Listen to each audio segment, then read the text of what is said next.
እንዴት ናችሁ? ደህና ናችሁ ወይ? ውድ ቤተሰቦቼ የቲክቶክ ቤተሰቦቼ ደህና ናችሁ ወይ ያልኩኝ። እኔ ግን አንድ ሀሳብ መጥቶልኝ ነው። የውላችሁ ይሄ ምድር አሁን ስደት ዓለም ላይ ያለ ነው ታውቃላችሁ። ሁላችሁም ያለንበትን ቦታ አረብ ሀገር ስንኖር በጣም አሁን ወቅቱ በጣም ሰመድ ነው፣ ያቃጥላል፣ ሙቀት ነው። በቃ የሆነ ነገር ራሱ በቃ ራሳችሁ ራሱ ትቀልጣላችሁ። እና ምን ልላችሁ ፈልጌ ነው፣ ይህ አትክልት አሁን እንዴት እንደሚያምር አይታችኋል።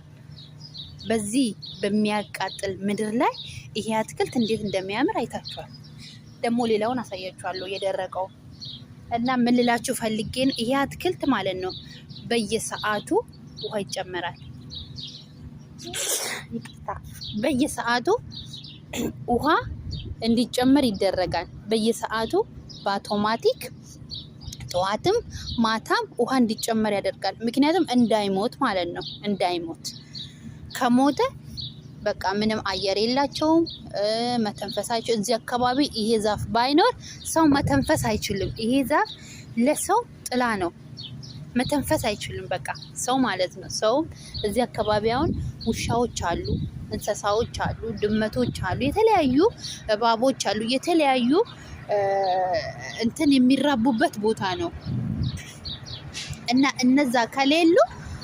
እነዚህ ከሌሉ እነሱ መተንፈስ አይችሉም። የፈለገ ማቀዝቀዣ ቢኖርም ኤሲ ቢኖርም ውጪ ላይ ኤሲ ሊደረግ አይችልም። በዚህ ኃይል ነው ሰው የሚኖረው፣ በዚህ ኃይል ነው። ይሄ ለዛ ነው ይሄንን በጣም ነው የሚንከባከቡት ማለት ነው። አሁን በረሃ ላይ ያለ አይመስልም።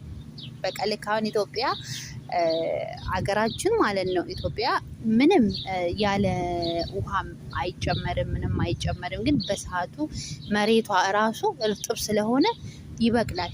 ግን እኛ ደካማ ስለሆን እንደዚህ በጣም የሚያምር ውበት ያለው በአካባቢያችን በሰፈራችን እንደዚህ አይነት ዛፎች የለንም ማለት ነው። በቃ በአየሩ ብቻ ነው የምንኖረው፣ በንጹህ አየር ብቻ ነው የምንኖረው እንጂ እንደዚህ አይነት ዛፎች የሉንም።